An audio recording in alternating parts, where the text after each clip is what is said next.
요즘은 워라밸 그래서 일과 삶을 분리하고자 하고 정해진 시간보다 조금 더 일을 하면 인생의 침범을 받는다고 생각한다라는 걸 저도 알아요.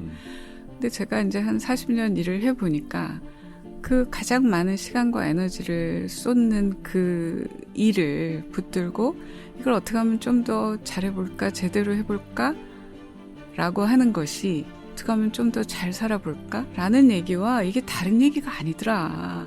대부분은 내가 회사의 소속이다라는 생각이 있고 회사와 나하고의 관계가 늘 해피하지 않다 보니까 그 일이라는 거를 회사로 생각하는 경향이 대단히 높아요. 내가 일을 어떻게 할 건가의 질문은 잘 안 하는 것 같아요.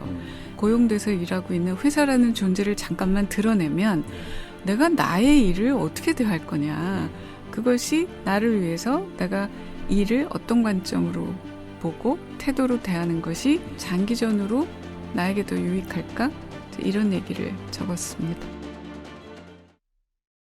3프로TV 시청자 여러분, 그리고 전국에서 또 지구촌 곳곳에서 저희 3프로TV의 콘텐츠를 늘 성원해 주시는 우리 투자자 여러분, 오늘 아주 특별한 분을 모시려고 합니다. 여러분 일 많이들 하시죠? 어떤 분은 매우 지쳐 하시는 것 같고 아주 드물게는 신나서 일을 하시는 분도 있으실 텐데 그 일을 대할 때 우리가 어떤 마음가짐을 갖는가가 정말 우리 일생을 거쳐서 인생 전체를 거쳐서 굉장히 중요한 과제인 것 같습니다. 그게 건강한 마인드를 가지면 행복에 조금 더 가까이 가는 것 같고요. 그게 매사가 불만이고 매사가 어려우면 불행에 거의 다다르지 않을까 그런 생각을 합니다. 30년간 그 분야 최고의 자리에서 꾸준히 일하시면서 이름 석자만으로도 브랜드를 갖추셔서 지금은 대기업 부사장에서 정말 이름을 걸고 책방을 하시는 분, 이렇게 얘기하면 대부분 아실 것 같아요. 체리나 책방의 체리나 대표님을 모시겠습니다. 어서 오십시오. 네, 안녕하세요. 네. 항상 한번 모시고 싶었는데 좀 늦었던 것 같습니다. 광고회사에 한 30여 년 계셨잖아요. 부사장까지. 네. 국내 최대 광고회사에서 물러나셔서 8년째 책방을 운영 중인데 대기업 부사장 자리에서 책방 주인, 사실 예사로운 행보는 아닙니다. 그 스토리를 좀 듣고 싶어요. 좀 길어요. 예. 네. 그러니까 이제 저는 잘리기 전에 제 발로 그만뒀어요. 예. 그리고 왜 그랬냐? 그러니까 그 앞에 한 10년 가까운 세월이 있었어요. 예. 한 40이 넘어가면서부터 내가 이 일을 언제까지 할 거고 나는 앞으로 그러면 어떻게 살 거고 이제 이런 고민이 저한테 왔고, 그래서 돌아보니까 10대 때는 저한테 사춘기랄 게 없었던 것 같아요. 그냥 순탄하게 지나갔는데 그때 보니까 이게 나한테 진짜 사춘기구나. 그래서 한 10년가량을 이런가 저런가 이제 생각했다 지웠다 이렇게 한 끝에 이거다 하는 생각이 그만두던 해에 들었어요. 확신이. 그리고 말씀하셨다시피 그때 제가 이제 저희 회사의 부사장이었고 사장님 다음에 넘버 2였어요. 그럼 지금도 디지털의 충격을 많은 기업들이 이제 받고 있지만 네. 광고회사도 그 충격이 대단히 커요. 그러면 이제 회사에 넘버 2면 앞으로 미래 먹거리를 찾아야 되는 일을 해야 되는데 그 일은 제가 생각해 보니까 저로서는 아날로그 시절에 시작했던 광고를 거의 다시 시작하는 것만큼이나 하여튼 어려운 일처럼 보였어요. 좀 더 어려웠다고 네, 느낄 수 있을 네. 것 같아요. 그래서 대단한 에너지와 시간을 투자를 해야 되는데, 자, 그럼 너 그렇게 하고 살 거야? 이제 이 질문이 우선 저 자신에게 있었고, 네.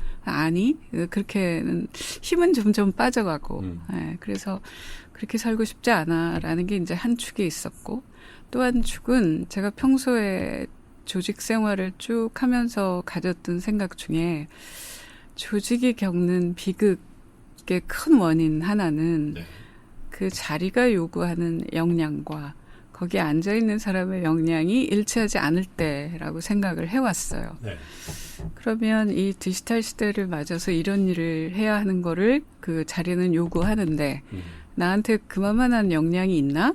물어보니까 아닌 것 같았어요. 네. 그러면 우선 회사한테도 그거는 별로 좋은 일 같지 않았고 그리고 무엇보다 저도 그렇게 살고 싶지 않았고 그래서 그런 신호가 그해 봄쯤 되니까 온몸으로 저한테 왔고 그래서 그리고 또 하나 이제 결정이 쉬웠던 게 네. 그때쯤 이제 그 제가 있었던 그룹에서 회장님께서 우리 그룹에도 여자 CEO가 나와야 돼 이런 얘기를 하셨어요. 그 무렵이었던 것 같습니다. 네. 그러면 제가 이제 저희 그룹에서는 그 제일 시니어였고 여성으로서. 네. 그래서 나온다면 아마 이 사람이 될 거다라고 이제 뭐 좀 보도도 되고 회자도 되고 그랬어요. 그래서 그것도 제가 생각을 해보면서 자, 회사가 나를 안 시키면 사장이 안 되는 거고. 근데 나는 하고 싶지 않아. 그럼 확률 100%잖아요. 그렇죠. 네. 그러니까 그만두는 게 저로서는 그렇게. 그만둬야 될 확률이 100%예요. 네, 네, 아주 명확했어요. 네. 그래서 그해 12년에 제가 그만뒀는데 12년 여름쯤에 회사에다가 2012년? 네. 와우. 그러니까 이제 네. 10년이 넘었어요. 네. 그래서 여름에 회사에다 제 의사를 밝히고 네. 뭐 이렇게 좀 얘기하는 시간을 거쳐서 네. 그해 12월에 그만뒀죠. 저도 공교롭게 2012년에 아, 금융회사를 완전히 리타이어하고 그러셨어요. 이런 일을 시작했거든요. 네, 저도 공통점이 그랬습니다. 있으시네. 이제 그렇게 하고 그러면 뭐를 하려고 생각을 했냐. 네.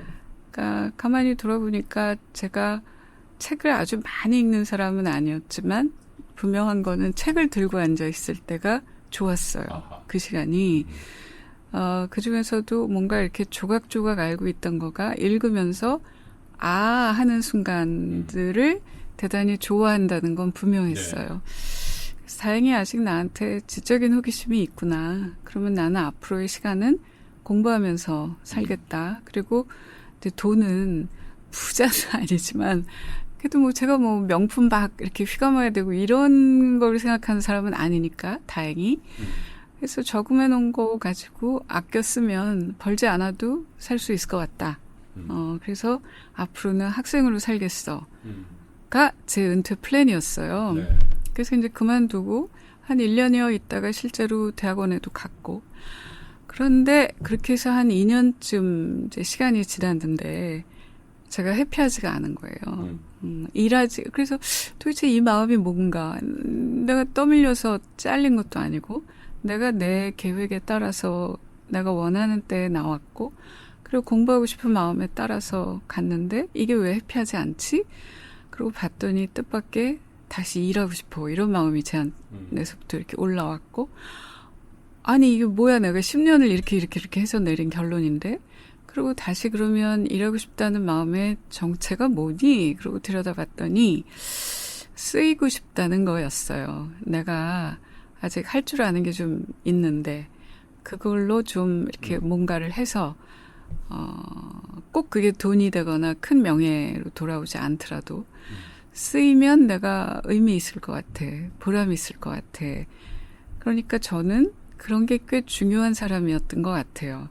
그래서 이제 다시 그러면 저는 제가 하고자 하는 그 욕망이 뭐 누군가를 해롭게 하는 게 아니면 해야죠, 그거. 그래서 다시 일을 하는데 그럼 뭘 할까? 이제 이렇게 하다가 세 가지가 만난 게 책방이었습니다. 하나는 이제 앞에 한 30년은 물론 저도 재밌게 일을 했는데 그래도 사회인으로서 생계도 해결해야 되고 숙제하는 시간이었는데 이제 거기서부터는 웬만큼 자유로워졌으니까 내가 하고 싶은 일 하겠다.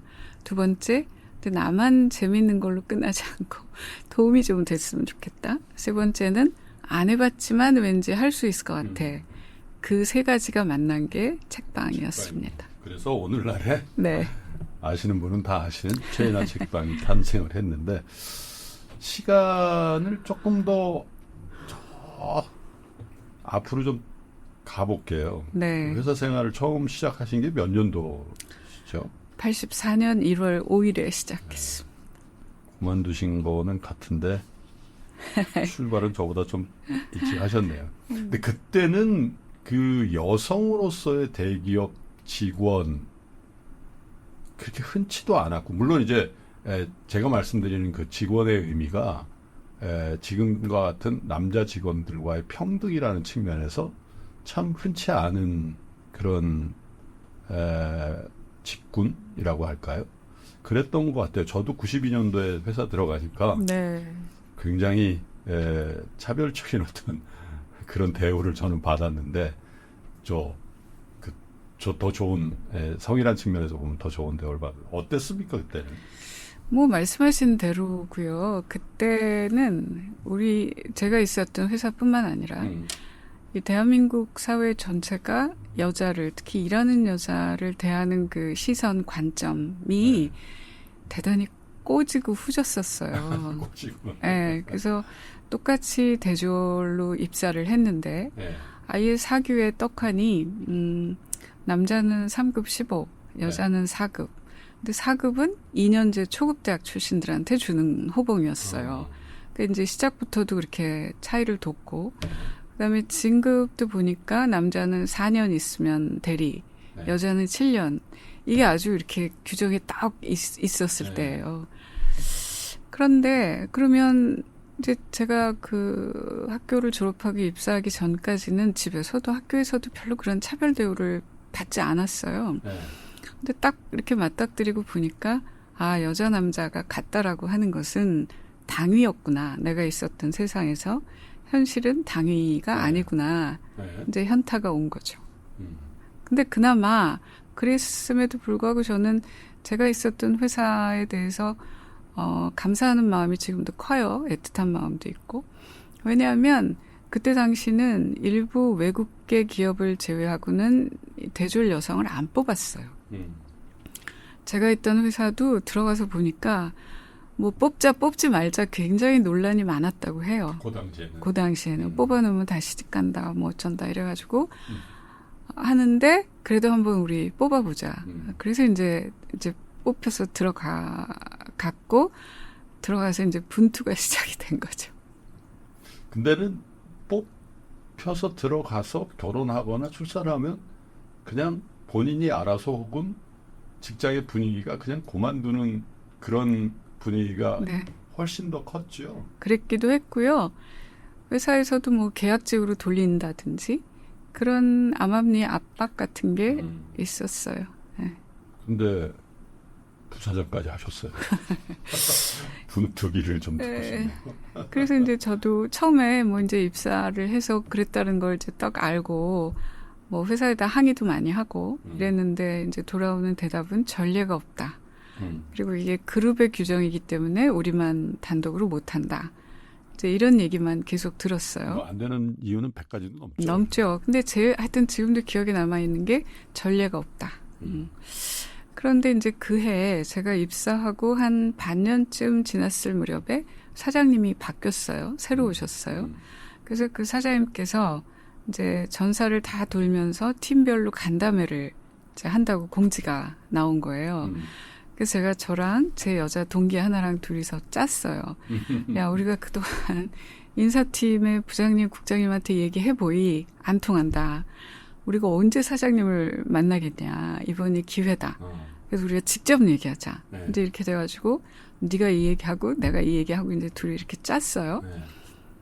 근데 이제 1시간 넘어 이렇게 쭉 가는데 네가 해. 이제 서로 이러다가 시간이 거의 갔어요. 그러다가 그러면 더 이상 할 말들이 없나? 이제 마칠까? 이렇게 하고 일어나려는 찰나에 제가 이제 그 친구는 얘기 안 하고 안 했어요. 끝내 안 했어요. 끝내 안 하고 제가 이거는 놓치면 안 되겠다 싶어서 부르르 일어나서 사장님 뭐 이제 아무개입니다 하고 저희는 입사한 날부터 지금까지 남자만큼 아니 남자 이상으로 아이디어를 내고 일을 해야 된다라는 얘기를 계속 듣고 있습니다. 그런데 대우는 그렇지 않습니다. 규정도 이렇게 차이가 있고 월급도 얼마가 차이가 납니다. 몇 차례나 항의를 했지만 전례가 없다는 대답만 듣고 있습니다. 이게 합리적입니까? 제가 좀 당돌하게 이렇게 얘기를 했어요. 그랬더니 한참을 저를 이렇게 보시다가 해줘. 틀린 말 아니잖아. 이렇게 돼서 그 다음 날로 그게 바뀌었어요. 근데 이제 그룹 규정을 건드릴 수는 없으니까 네. 말하자면 뭔가를 이렇게 수단 같은 걸로 네. 채워가지고 그로스를 맞춰줬어요. 네. 그게 이제 CEO의 네. 어떻게 보면 재량이죠. 재량인 거죠. 하려면 할 수 있는. 네. 전례는 없으나. 없으나. 그리고 그때 제 그 사장님의 얼굴 표정이 지금도 선한데 요거 봐라 이런 표정이었는데 그래 네 말이 틀리지 않았네. 뭐 그런 얼굴이셨던 거. 이제 그렇게 시작을 했고 근데 이제 그건 시작일 뿐이고 계속 저한테 오는 도전이 네. 저를 제외한 모든 이 사회의 분위기라는 거는 마치 여자를 열등하게 취급하는 분위기였고 그때 제가 생각을 해보니까 이거는 마치 미국에서 아프리칸 아메리칸 흑인들이나 히스패닉을 대하는 시선일 것 같았어요. 열등한. 네. 이게 이제 저로서는 큰 도전이었는데 자 그러면 이게 내가 마음에 안 든다고 튀어나갈 거냐. 나는 일자리가 필요한데 근데 튀어나가 본들 여자를 일단 뽑는 데도 없고 뽑는다 한들 그때 당시는 여자를 뭐라 그랬냐면 사무실에 꽂히라 그랬어요. 그리고 그 당시에 유행하던 광고 카피에서 여자를 묘사하는 방식이 네. 사랑받겠어요 였어요. 그 당시가. 이건 가보이 우리 회사만의 문제가 아니다. 그럼 난 여기서 이제 승부를 봐야 되겠다. 그나마 대기업 계열사 중에 광고회사가 그래도 좀 리버럴한 분위기잖아요. 그랬죠. 그러니까 했죠. 네. 네. 금융사 같은 데 갔으면 그런 생각도 못 하셨어요. 저도 그렇게 생각합니다. 네. 네. 그래서 그러면 자 나는 이거에 네 알았습니다 이렇게 할 거냐. 그건 아닌 것 같아. 그럼 이제 어떻게 할 거냐. 내심 이제 전략이라는 걸 이제 꼬맹이였지만 짠 것 같아요. 자, 그런데 나를 빼놓고 여기 100명이 있으면 나 빼놓고 99명이 다 남자다. 근데 내가 대학에서 배운 여성학에서는 이제 싸우라고 그랬단 말이에요. 근데 이 99명을 적으로 돌려서는 이게 길이 안 보인다. 그게 길이 아닌 것 같고 현실에서는 우선 이 사람들로 하여금 나를 인정하게 해야 할 것 같아. 그래서 시작할 때는 진급의 3년 차이였지만 내가 잘해서 그 2년으로 줄이고 그럼 내 후배가 1년으로 줄이고 그럼 언젠가는 몇 년 후에는 이게 똑같아지지 않을까? 그래서 이제 그때 생각한 것이 자 내가 뭐 흑인이든 나이가 많든 뭐 여자든 남자든 젊든 어떤 일을 위해서는 나를 쓸 수밖에 없는 역량을 내가 갖춰야 되겠다. 그게 프로가 돼야 되겠다라는 생각을 제법 일찍 한 것 같아요. 그게 나중에 이제 제가 담당했던 어느 브랜드의 카피로 나온 거죠. 그녀는 프로다, 프로는 아름답다가 네. 제 경험이고 제 얘기입니다. 그래서 저랑 같이 일을 하는 뭐 선배들, 동료들이 쟤 일 잘해. 그것이 여자 일 잘해. 이렇게 만들어야 되겠다라는 생각을 했죠. 그 회사가 직급에 관계없이 직원들이나 뭐 이렇게 해서 그 호칭을 프로라고 하지 않았었나요? 그랬어요. 그거는 네. 2007년, 2008년쯤에. 그렇죠. 네. 그렇게 한번 그랬어요. 했다가 다시 그걸 계속 하고 있는지 지금도 모르겠는데. 아마 하는 하고 걸로 있나요? 알고 있어요. 네. 저는 김프로입니다. 네, 알고 있습니다. 반가웠습니다. 그래서. 근데 어떠신가요? 그 변화를 많이 느끼세요? 그럼요. 30년 넘는 시간 속에서 많이 직장 느낍니다. 내에서의 어떤 여성의 그럼요.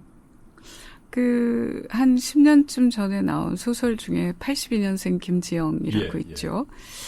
이렇게 뭐 한 100만 부가 팔렸어요. 근데 이제 그 소설에서는 여전히 보이지 않는 차별, 뭐 이제 이런 얘기를 많이 했고 또 거기에 공감하는 여성 후배들이 대단히 많았어요. 예. 근데 저는 이제 그거를 보면서 나도 안다. 지금도 똑같지 않고 개선해야 될 점들이 많이 있다. 그런데 한 30 몇 년 전, 84년에 시작했던 이제 저로서는 그때하고 비교하면 이게 굉장히 많이 나아진 거란 말이에요. 그래서 제가 하고자 하는 얘기는 옛날보다 나아졌으니까 고마워요. 이 얘기가 아니고 그렇게 후지던 시절에서 그나마 유리천정 보이지 않는 차별이 있어라는 얘기를 할 만큼의 변화가 있었던 건 사실이지 않나요? 그렇죠. 그거는 누군가가 우리 앞에 있었던 사람들이 그만큼 애썼다라는 방증이니 당신들도 당신들의 후배가 더 이상 차별을 겪지 않게 하려면 뭔가 더 해야 되지 않을까? 이제 저는 그런 얘기를 하고 싶었어요. 근데 어쨌든 신입사원서부터 부사장까지도 크게 보면 고용되어진 분이잖아요. 그렇죠. 네, 고용하는 분이 아니고. 네. 지금은 고용을 하고 계시죠? 네. 관점의 차이가 같습니까? 어떠십니까? 아니에요. 그건 별 변화가 없고 네. 벌써 지금 2024년에 우리는 살고 있잖아요. 예. 그러니까 그리고 제가 있는 특히 이 책방 출판 이 동네는 여성 인력이 메이저예요. 그렇죠. 네. 네. 그리고 커뮤니케이션 쪽도 여성 인력이 그 메이저 회사들의 경우에는 절반, 그렇죠. 네. 절반 넘어선 회사들도 있는 것 같고요. 그러니까 특히 제 업종에 한정해서만 봐도 여자들이 굉장히 잘할 수 있는 일이고 그리고 잘하고 있고 실제로. 그렇군요. 책 얘기를 좀 해볼까요? 네. 책 선전 아닙니다. 그냥 저에게 책 선물을 해주셔서 내가 가진 것을 세상이 원하게 하라라는 아주 읽어봄직한 책을 내셨어요. 근데 어떤 내용을 담고 싶으셨어요? 이게 사실 책방 주인이 낸 책이라서 원래 네. 다른 분들의 책을 잘 소개하고 파는 일이 책방 주인이 하는 일인데 그렇죠. 책방 주인이 본인이 책을 쓰셨단 말이에요. 굉장히 궁금하더라고요.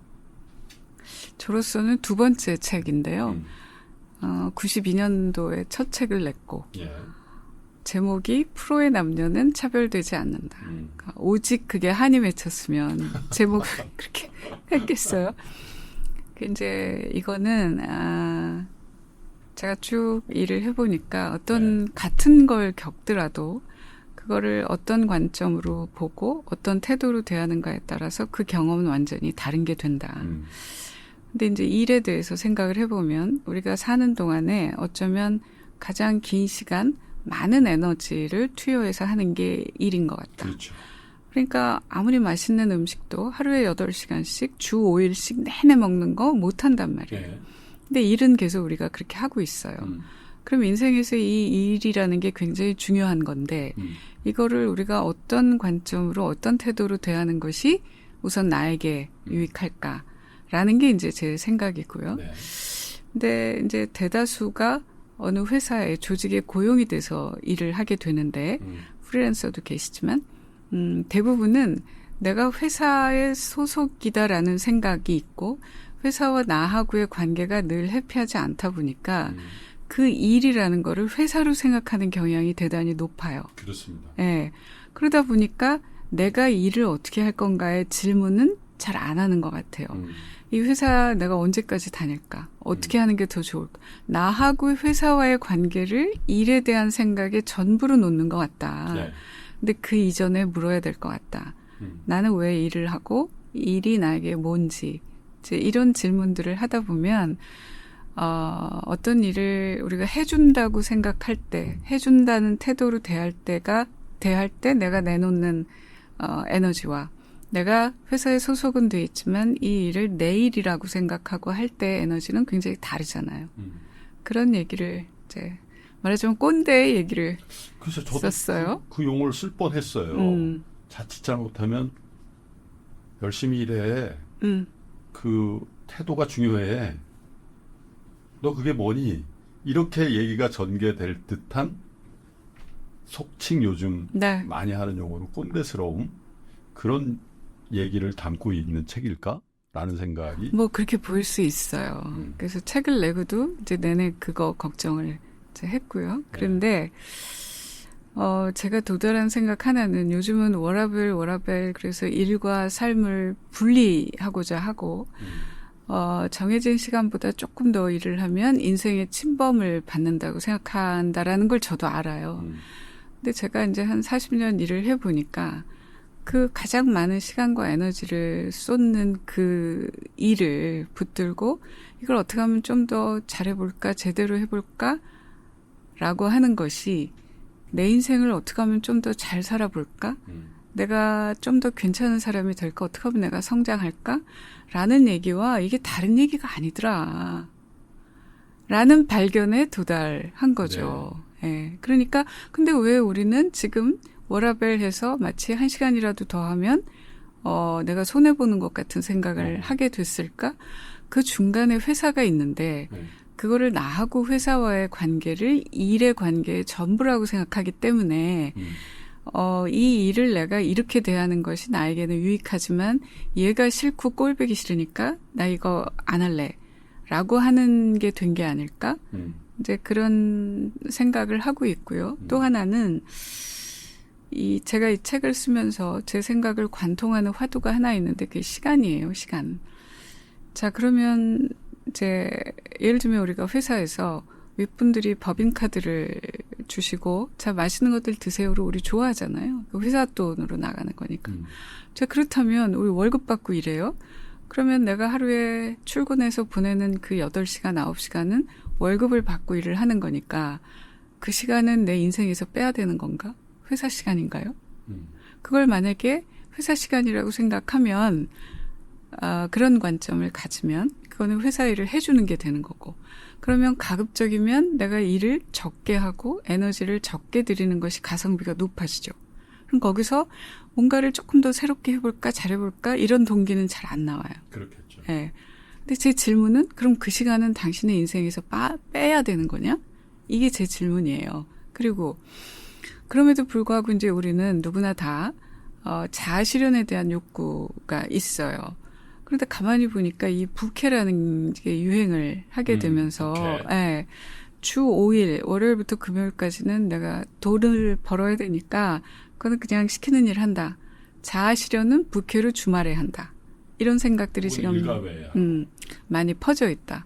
그럼 해라. 좋다. 그거 반대하지 않는다. 근데 제 질문은 그러면 그 자아 실현을 왜 월요일부터 금요일까지 하는 일은 꼭 제외해놓고 해야 되는 거지? 내가 가장 많은 시간과 에너지를 쏟는 그 메인이 있는데 왜 그거는 자아 실현을 하면 안 되는 거지? 근데 이런 질문들이 저한테 있어요. 그래서 다만 이제 조건을 달아서 자기가 인생을 살아나가는 데 있어서 나는 일이 중요한 사람이야. 안 그런 사람도 있잖아요. 그렇게 살겠다는 사람도 있고. 근데 적어도 나는 내 인생을 살아갈 때 일이 중요해.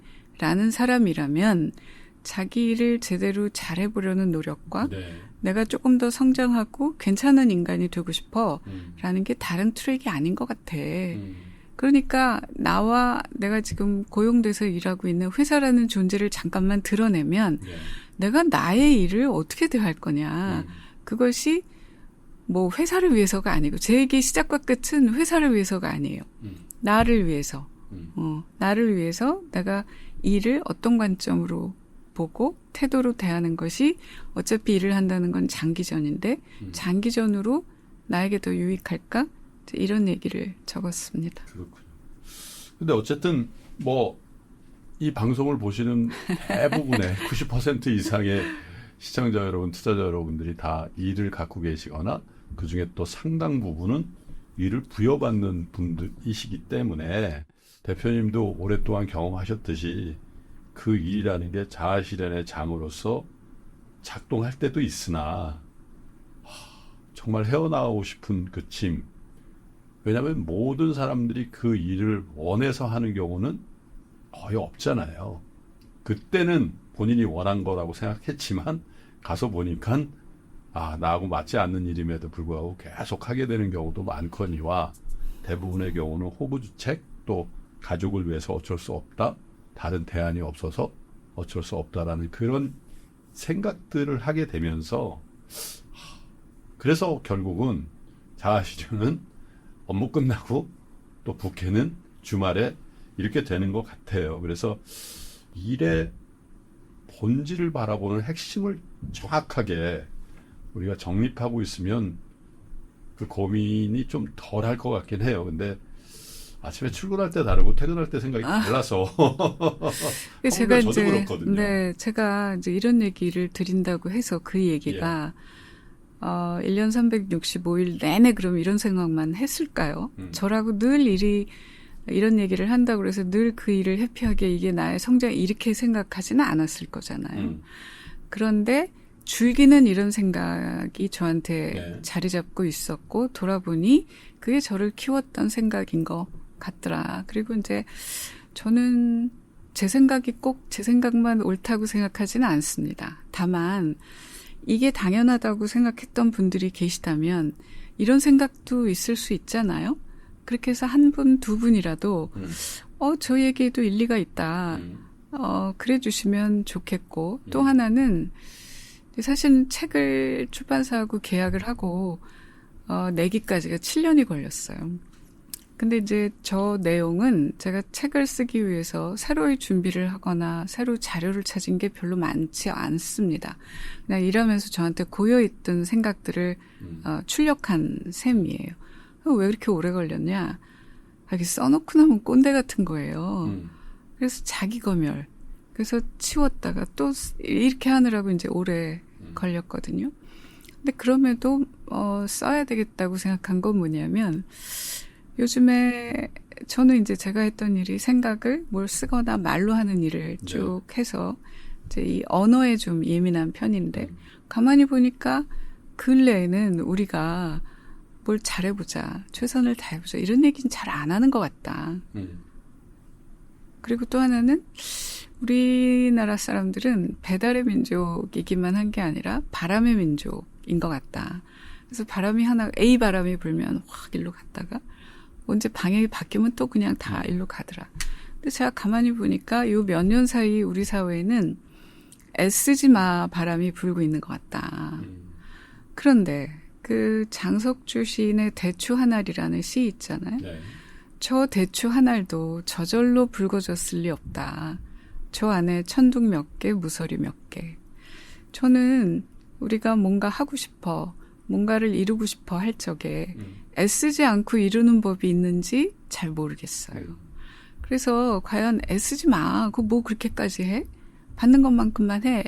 이런 거가 과연 본인들에게 특히 젊은 분들이 앞으로 긴 세월을 살아나갈 때 본인에게 도움이 되는 관점과 태도일까? 그 질문도 저한테 크게 있었습니다. 사실 돈도 그런 것 같긴 해요. 뭐 제가 요즘은 뭐 그런 얘기를 잘 안 합니다만 이 활동을 하고 나서 어디서 무슨 말을 한번 하라 그러면 꼭 시드머니를 모으라고 부자가 되려면 그리고 그 시드머니를 모을 때는 안 써야 된다.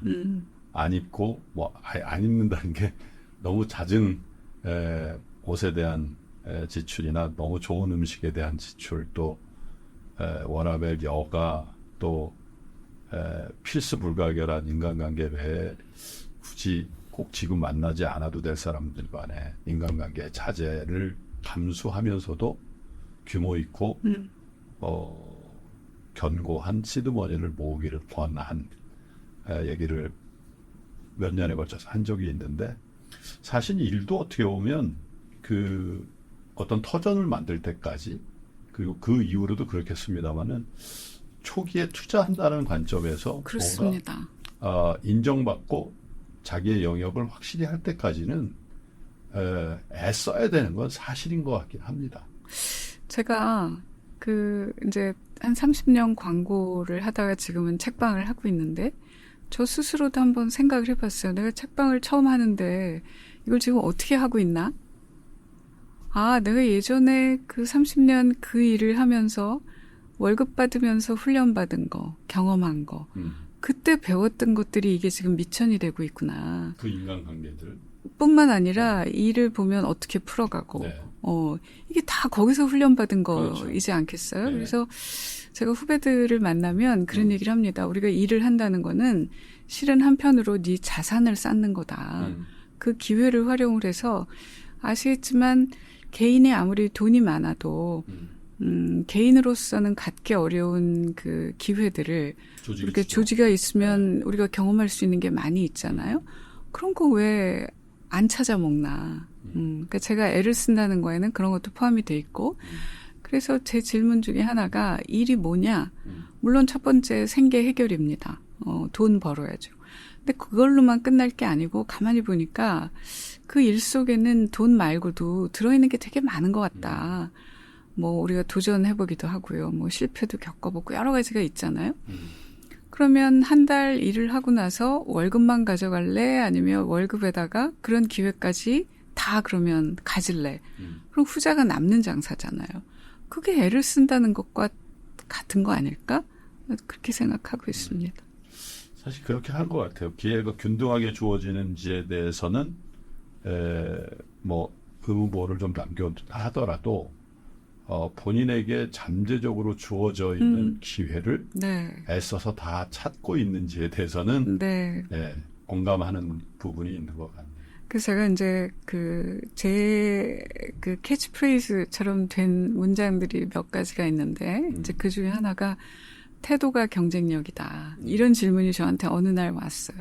저희 때는 특히 이제 공채로 한날 1시에 출발을 그렇죠. 하잖아요. 근데 이게 한 3년, 5년, 10년, 20년 이렇게 시간이 지나니까 사람마다 퍼포먼스 차이가 이제 많이 생기는 거예요. 저 차이는 어디서 온 걸까? 저게 그냥 능력의 차이일까? 그리고 이제 이렇게 생각을 해본 결과 제가 도달한 생각은 태도가 특히 그러니까 젊은 시절에는 재능 같은 변수가 영향이 큰 것 같다. 근데 적어도 한 40 이제 후반으로 갈수록 태도가 미치는 영향이 대단히 큰 것 같다. 근데 제가 말하는 태도란 뭐 친절하고 이런 거뿐만 아니라 우리가 이 세상에 나올 때 가지고 나오는 그 달란트 씨앗이 이제 꽃이 피고 열매가 맺게끔 하기 위해서 과정에 들이는 노력, 이 모든 걸 저는 이제 태도라고 칭한 거예요. 그러니까 씨앗도 심지 않았는데 꽃이 피는 법은 없어요. 그러니까 어떤 성과를 내려면 일정 부분 재능과 소질 같은 건 필요한 것 같아요. 그게 유리한 것 같고요. 근데 그러면 그 소질이 있다고 재능이 있다고 다 꽃을 피우냐? 그런 것 같지 않더라는 거죠.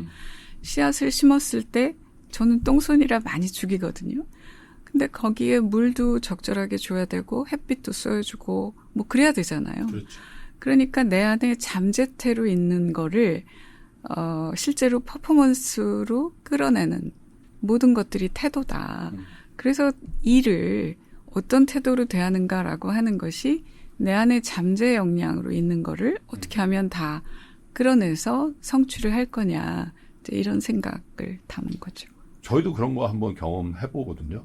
어느 부서의 김 부장님 그러면 그 김某某 부장님이라는 게 우리가 그냥 다 인정하는 하나의 브랜드. 아, 그분은 그런 분이지. 그런 능력이 있으시지. 혹은 그 분야는 다른 부서의 박 차장님을 찾아가야 되는데 뭐 이런 회사의 어떤 직무든 뭐든 간에 브랜딩이 되는 것 같단 말이에요. 광고 회사라는 게 사실 브랜드를 세우고 브랜드를 더 강화시키고 그런 일을 많이 하시잖아요. 힌트를 좀 주시면 좋을 것 같아요. 경험상에 나온 힌트나. 왜냐하면 저도 우리 회사의 대표이사로서 많은 직원들이 이렇게 볼 때 우리 조직에 저 친구 정말 필요해 라고 할 때 제가 어떤 생각을 하는가 하면 브랜딩이 돼 있는 친구가 가장 먼저 빨리 눈에 들어오거든요. 그쵸. 그래서 브랜딩을 기업들이 많이 하려고 애를 쓰죠. 근데 이제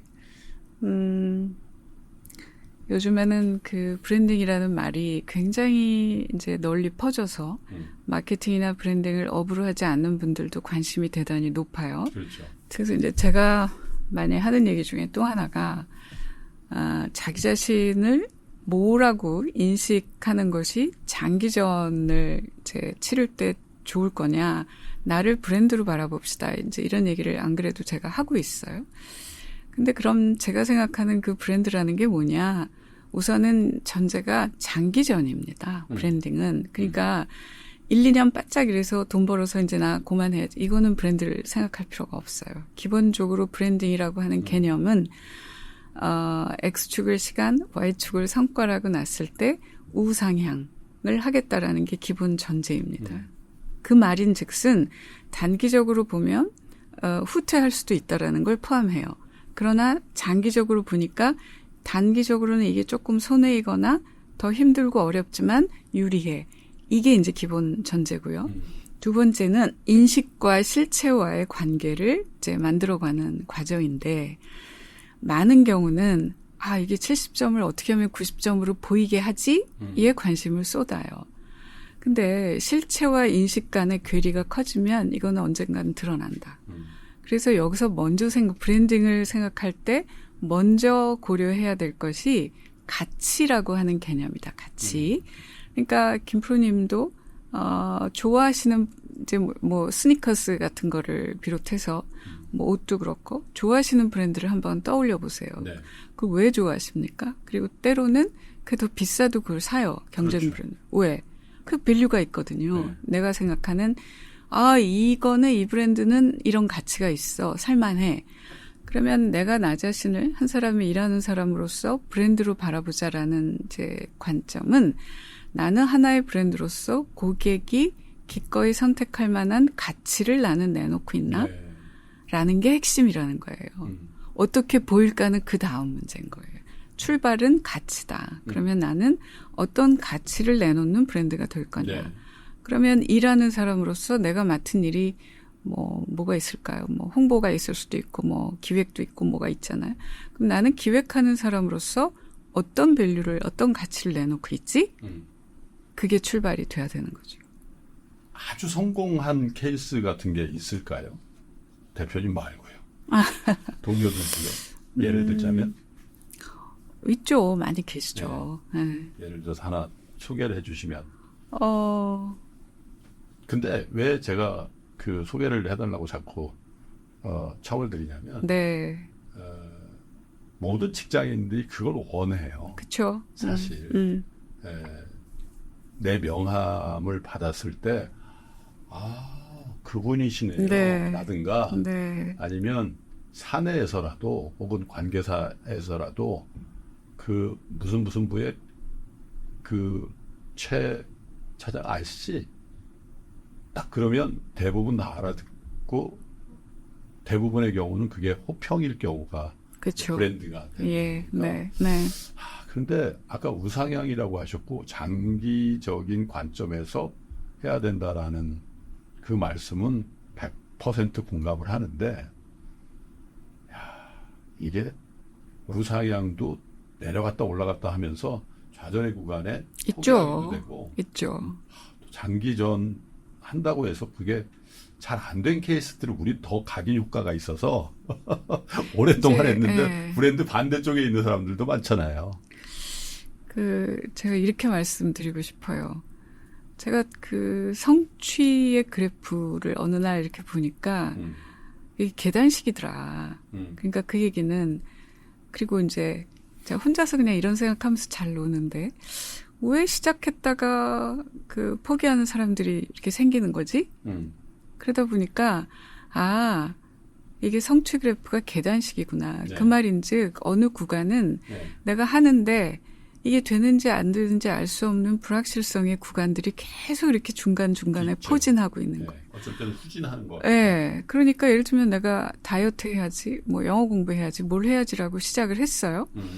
근데 예를 들면 내가 하루 노력한 것만큼 조금이라도 하루치가 뭐가 달라지는 게 느껴지면 포기할 사람이 많이 줄 거다. 근데 하는데 이게 안 보여요.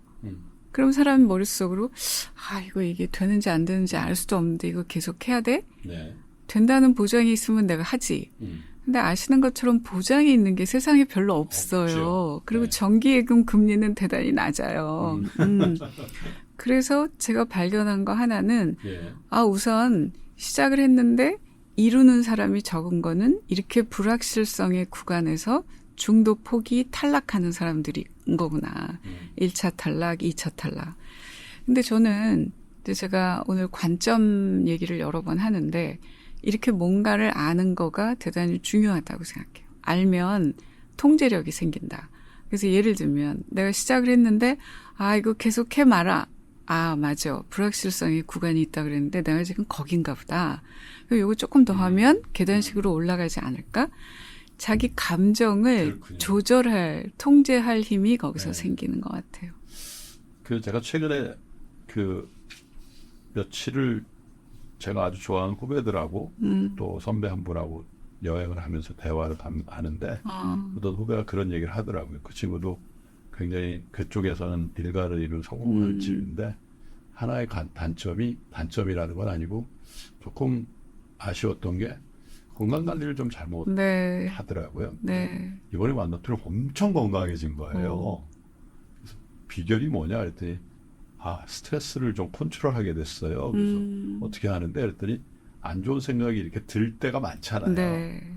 근데 그 안 좋은 생각이라는 게 사실 걱정이나 뭐 또는 불안이나 이런 건데 그런 건 사실 현실화되지 않은 것들이 99%인데. 태반이죠. 네. 근데 우리는 계속 그 안 좋은 생각을 반복 공격을 당하면서 사는데 그 친구가 어떤 기회에 어떤 노하우를 전수받으면서 그런 기분이 들면 씩 웃는다는 거예요. 네. 또 왔구나. 음. 그러고 나서 아주 가볍게 보내주는 그 훈련을 좀 했더니 굉장히 컨디션이 좋아지고 잠도 잘 자고 그 운동을 하면서도 훨씬 더 전보다 어렵지 네. 않았다라고 그런 얘기를 들었는데 사실 직장 생활에서도 안 좋은 무드에 맞아요. 들어가면 거기서 그냥 슬럼프가 와서 계속 헤매다가 주위에도 알게 되고 또 안 말해도 될 거를 그냥 술 한잔 하자 그래서 막 주위에 그쵸. 얘기하잖아요. 그렇죠. 그러면서 슬럼프는 더 깊어지고 강화되고. 예. 제가 여러 번 쓴 이제 어휘가 하나 있는데 알아차리다예요. 알아차리다. 내가 지금 불안하구나를 알아차리는 것과 그러니까요. 그냥 불안으로 내달리는 것 차이에는 굉장히 어떤 분은 또 그 불안을 즐기기도 하고. 그래서 그게 사실 몇 년 전부터 이제 많이들 하고 계시는 마인드풀니스, 마음 챙김, 명상이 다 그거거든요. 내가 지금 화가 났구나. 내가 지금 외롭구나. 쓸쓸하구나. 이 얘기가 뭐냐면 이걸 알아차리지 않으면 화가 나면 그 순간에는 나 이퀄 화 덩어리가 된다는 거예요. 근데 그걸 끊어주는 게 내가 화가 났네. 알아차리는 것. 그것만으로 그것이 좀 전에 얘기하신 그 후배분하고 같은 얘기인 거죠. 아마 그런 거 한 것 같아요. 네, 저도 도움을 받았어요. 굉장히 효과를 봐서. 저도요. 그래도 아무리 일을 열심히 하고 또 조직원으로서 또 성취도 하고 하지만 가끔가다 공허할 때 있거든요. 있죠. 나 정말 그런 거 있죠. 왜 10년을 그 생각을 하셨다면서요. 그럼요. 리타이어 하시기 전에. 그래서 자기만의 어떤 시간 이걸 좀 확보하면서 뭐 표현이 좀 거칠지만 전장에 나가기 전에도 뭔가 안식이 있고 그래야 좋은 성과도 얻고 그럴 것 같은데 뭐 어떤 방법이 있을까요? 자기 시간을 좀 확보하면서 좀 버틸 수 있는 그런 힘도 좀 저장해놓고. 그러니까 이제 저는 제 경우를 말씀을 드리면 제가 결과적으로는 신입사원으로 들어가서 이제 퇴직을 했죠. 같은 회사에서. 근데 중간에 한번 9년 차 때 퇴직을 한 적이 있어요. 그래서 한번 나갔다 오셨거든요. 그랬다가 9달 만에 이제 다시 들어갔고요. 그리고 그거 말고도 그때 당시로서는 사람들이 거의 안 하던 건데 사원 나부랭이가 뭐 2달씩 휴직을 하기도 하고요. 또 임원이 돼서도 한 2달 휴직을 했고 또 1년 휴직도 하고 그랬어요. 그러니까 그것이 저로서는 이제 뭐 이렇게 물불 안 가리고 이제 하다 보면 뭐 많이 쌓였을 거 아니에요. 그러니까 그게 터지기 전에 김을 빼는 작업이었던 것 같아요. 그리고 그렇게 저 2달 휴직할래요. 이게 회사로부터 좋은 평가를 받지 않으리라는 건 분명하잖아요. 근데 나는 그게 필요해. 그리고 갔다 와서 내가 할게요. 예를 들면 이제 회사하고의 관계 설정도 이거 싫어할 텐데 뭐 이렇게만 볼 게 아니고 뭐 요즘 분들은 이미 다 그렇게 하고 계신 거이기도 하지만 그러니까 알아차려서 나한테 지금 제일 필요한 거 중요한 게 뭔지 그리고 그걸 이제 실제로 행동한 거 이런 것들이 중간중간에 디투어해서 그 트랙 바깥으로 나갔지만 다시 돌아와서 충전해서 또 몇 년 가게 하고 제 경우는 그랬던 것 같습니다. 쉽지는 않습니다. 근데 압니다. 그 조직 내에서 굉장한 능력을 인정받거나 아니면 관계가 굉장히 견고하다고 스스로가 판단될 때 할 수 있는 카드지. 아니요. 그렇기도 하고요. 또 하나는 안 될 수도 있잖아요.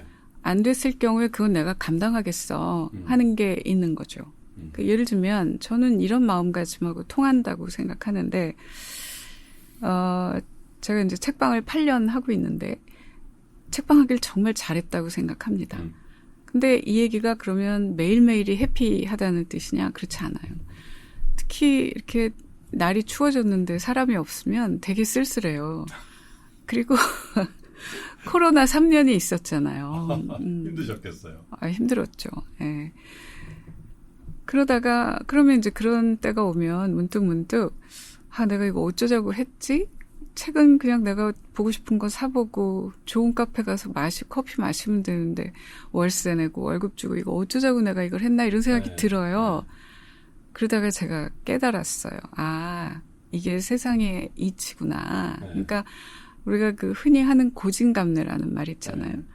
제가 주목한 건 순서였어요. 괴로움이 닿으면 좋은 날이 온다는데 왜 꼭 괴로움이 먼저라야 되지? 좋은 날이 먼저 있고 괴로운 게 나중에 오면 안 되나? 이게 이치구나. 내가 먼저 투자해야. 그리고 내가 지금 어쩌자고 이 판을 이렇게 벌렸어. 이거는 내가 내 뜻대로 살기 위해서 감당해야 되는 거구나. 무대를 스스로 만드신 거죠.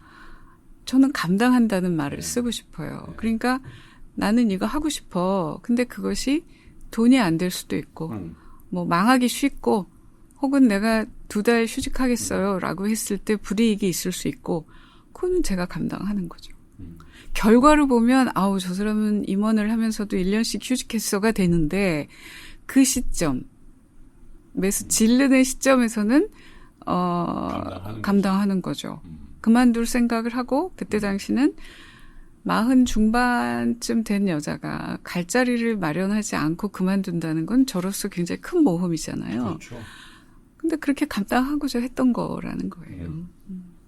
1년 휴직을 임원 때 하셨어요? 상무 6년 차 꽉 채우고 했죠. 뭘 하셨어요? 궁금하네요. 상무 시절에 1년 휴직을 하시고 하신 일이 어떤 일이시죠? 책을 많이 읽었고요. 네. 그리고 여행을 많이 다녔어요. 그리고 특히 제가 이제 휴직하기 한 5년쯤 전에 읽다가 새로 요즘들 많이 가시는 산티아고 순례 있잖아요. 근데 그게 800km니까 걷는 것만 남자들이 30일, 저는 35일 걸었거든요. 오가는 거 합치면 6주 이상을 잡아야 되니까 이건 나중에 내가 이제 그만두고 은퇴 때 해야지라고 했다가 1년 휴직했을 때 산티아고 순례도 했고 그리고 우선 저희가 이제 새로운 아이디어를 낼 때 꼭 빠지지 않고 언급되는 거가 아웃 오브 박스 하라 그래요. 네가 있는 그 박스 안에서 나와야 새로운 생각이 나 이렇게 얘기를 하거든요. 여행을 한다는 것 그리고 내가 보내는 일상에서 빠져나온다는 게 아웃 오브 박스의 효과가 있는 것 같아요. 그 안에 있을 때는 맨날 뭐 치이고 이거 언제 돼요? 언제까지 할게? 이제 이게 늘 앞서니까 생각하지 못했던 것들이 일상에서 좀 벗어나오니까 보이기 시작했고 그 의미가 새로이 다가오기도 했고 그래서 사실 1년 휴직을 할 때는 저는 그만둘 생각이었어요. 연말에 안 돌아가야지 였는데 휴직계를 받은 상사도 그런 걸 염두에 두지 않았을까?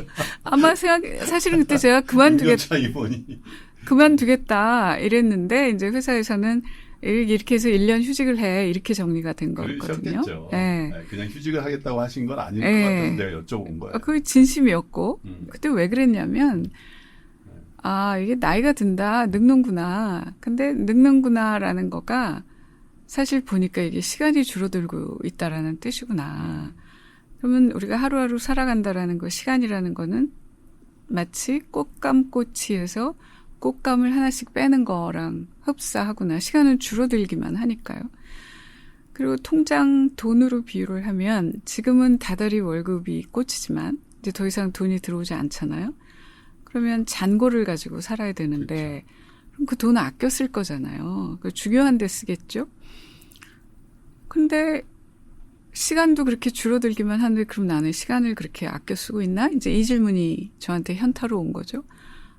그리고 거울을 봤더니 눈동자가 이렇게 풀려 있었어요. 제 눈동자가. 그리고 다음날 출근해서 사람들을 보니까 거의 다 풀려 있었어요.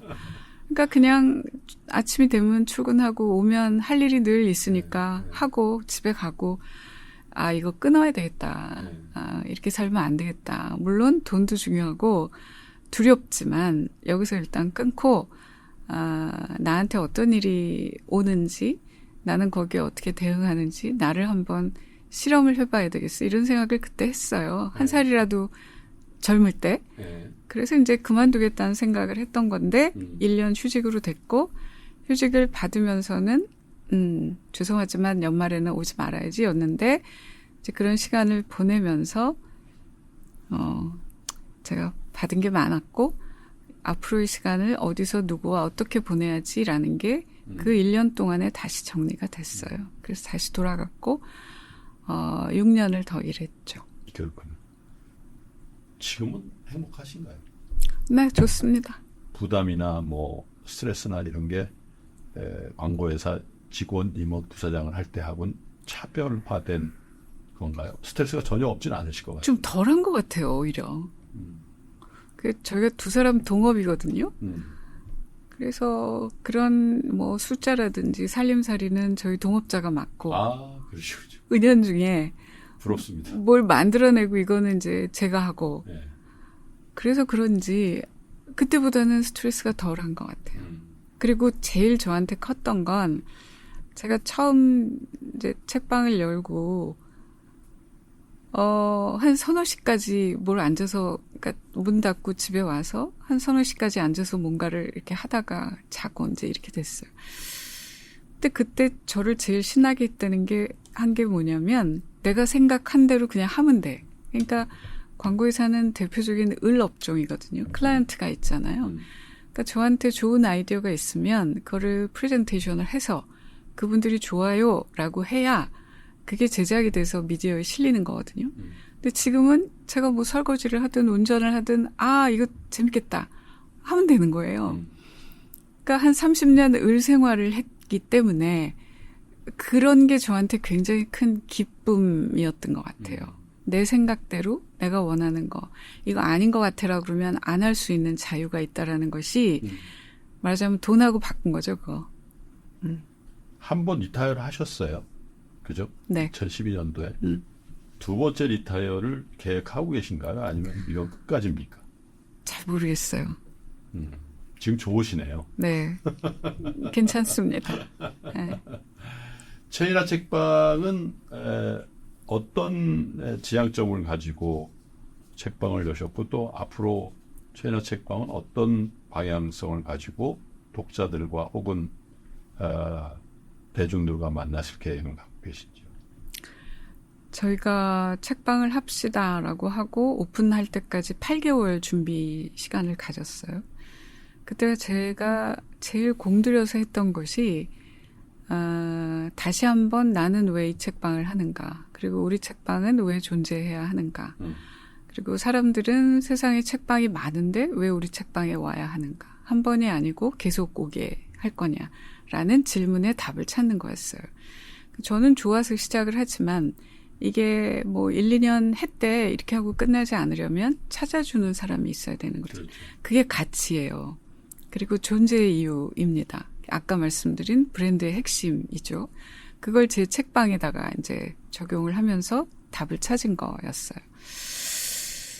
그래서 예전에 제가 일을 할 때도 가졌던 생각이 이 세상의 모든 뭐 제품, 브랜드, 기업은 고객이 왜 경쟁 제품이 아니라 우리 거를 선택해야 하는지 설명할 수 있어야 된다. 저는 이제 이런 설명을 하기로 했습니다. 가만히 보니까 아는 게 힘이 된 시대가 오래도록 있었는데 이제 생각이 힘인 시대가 되었다. 이 세상을 바꿔놓는 모든 힘들이 생각의 힘으로부터 나온다. 그런데 돌아보면 우리는 그런 교육을 받지 않았다. 다 뭐 다음 중에 무슨 뭐 저자와 책 제목이 맞지 않는 거 뭐 이런 거 고르는 교육을 받았다. 근데 시대는 점점 더 당신의 생각은 뭐냐고 그걸 내놓으라고 요구한다. 뭐 기획력, 창의력. 그러면 이미 어른이 된 우리들이 그 창의력, 생각하는 힘을 어떻게 키울 거냐. 나는 책이 제일 좋은 컨텐츠라고 생각한다. 그래서 우리 책방은 책과 그리고 책과 연계된 프로그램들을 통해서 생각하는 힘을 북돋우고 널리 퍼뜨리고자 한다. 그래서 저희 슬로건이 생각의 숲을 이루다입니다. 그걸 북극성 같이 바라보고 거기 그 개념이 살아있는 책을 큐레이션을 하고 그런 개념이 녹아있는 이제 프로그램들을 만들어서 진행을 하고 있습니다. 숲이 지금보다 훨씬 더 울창해지는 그리고 북극성은 훨씬 더 크고 선명하게 보이게 네, 하시는데 네, 애를 써주셨으면 좋겠습니다. 고맙습니다. 그렇게 하겠습니다.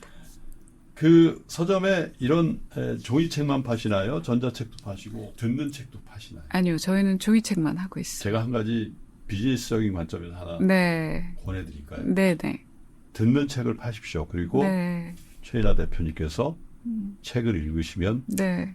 굉장히 잘 팔릴 것 같습니다. 아, 그럴까요? 네. 제가 음성에 관한 한 조금 전문성이 있거든요. 네. 매우 좋은 음성을 갖고 계십니다. 알겠습니다. 적극. 내가 가진 것을 세상이 원하게 하라라는 책을 쓰셨고요. 그리고 8년째 책방을 운영하시고 계시는 최인하 대표님과 얘기 나눠봤습니다. 여러분들도 애를 쓰셔야 될 것 같습니다. 그리고 여러분들의 확실한 브랜딩을 하시고 그리고 여러분들이 하고 싶은 일은 그 이후에 아마 자연스럽게 하게 될 것 같습니다. 대표님 감사드립니다. 고맙습니다. 네. 네. 저는 다음번 신가도야 시간에 다시 인사드릴 걸 약속드리면서요. 여기서 인사를 드리죠. 끝까지 시청해주신 여러분 고맙습니다.